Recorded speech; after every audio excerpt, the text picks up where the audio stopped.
میتونی تا قریبه عصر بزنی خوب بعد که پیشین خوندی انا موندگیرم حقیقتا نیست میشوه خودی همین امام اعظم ابو حنیفه رحمه الله وقتی استراحتش همین چی بوده است یعنی پیشین تا عصر همین چنده حضرت خواب هم میکرده است معامله و مناسبت هم میکرده است در خونه بودش خب و نهایت اما خوبه که خوبی کراهت های مکروه های انا خوبی بین عصر و شام آدمی که بیمار نباشه عذر نداشته باشه مثال حمد به حد آن خدای پاک را آن که جان بخشیده مشت خاک را. السلام علیکم و رحمت الله و برکاته. اونایی که می‌بینید برادران عزیز کریم فرانک برای وقتی هم خوب شدن درست کردن یعنی که در وقتی هم خوب شدن تستیور نکردن تا 45 دقیقه وقتی هم خوب شدن درست میکنه استحصال هندوستان اورجینالش جواب میدیم صفاتش همچنین سمیوان استحصال اندونزیا برای فربشیدن ردگینس هم هست برای فربشیدن برای معلومات کافی و فرا با این رقمایی که در روی اکران می‌بینید زنگ بزنید.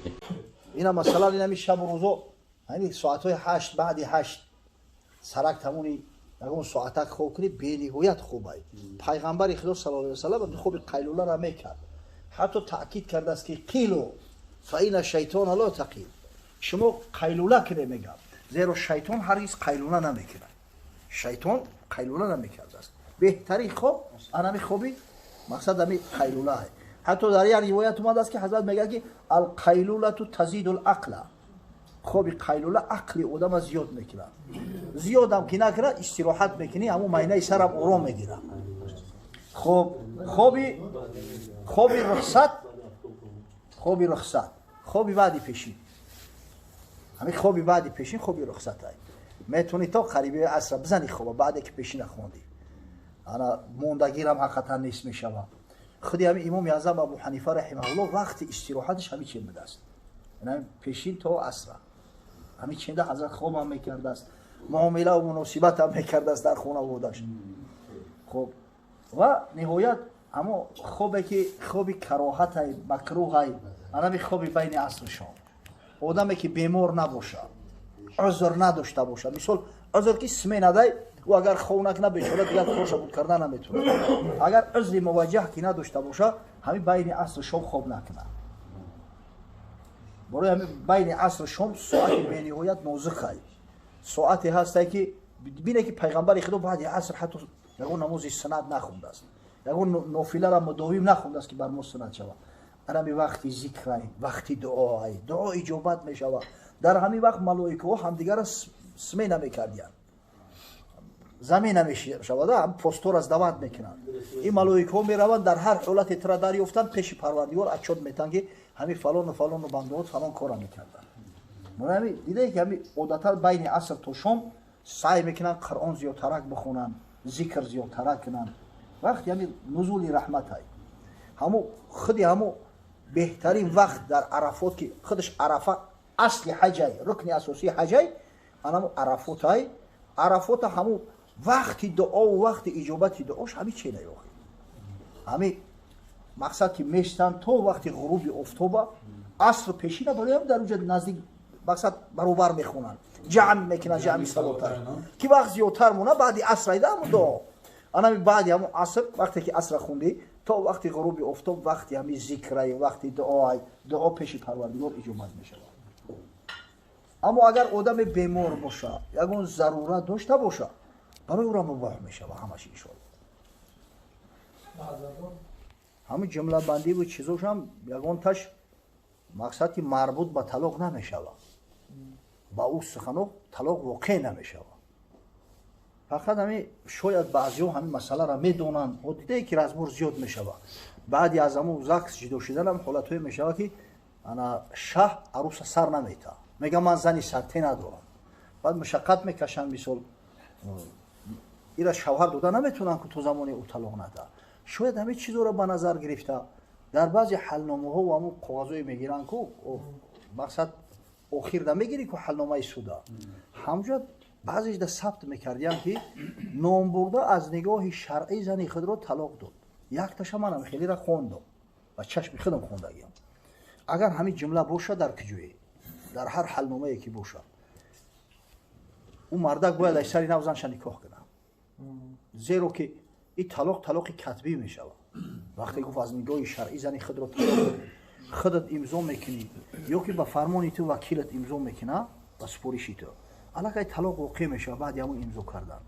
لیکن اگر به شرطی که در همون کاغذ در حلنامه اگر همین جمله نباشه که نام برده زن خود را از نگاه شرعی طلاق داد همین جملهش اگر نباشه طلاق واقع نمیشه ان شاء الله. از اون مسئله پشت سر زدن مثلا ماشین که خود توضیح میکنه مثلا فوق خطی نمیدونه مثلا ماشین که حقیقتا حدیث اومده است نهى رسول الله صلی الله علیه و سلم عن القزع او عن القزع.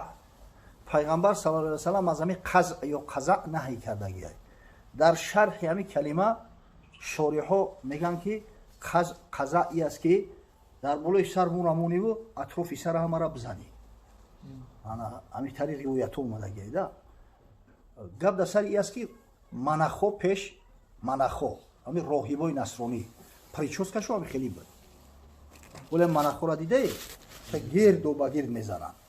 گرد و بگرد هم تا سر میزنن همین خشموندگی های. نه که امروز همون کسایی که پشتی گردنش پوشان توزن میکنن مقصد نیتی اونو با اون منخو شبیه شدن نیسته که توزگی های پاکیزگی های.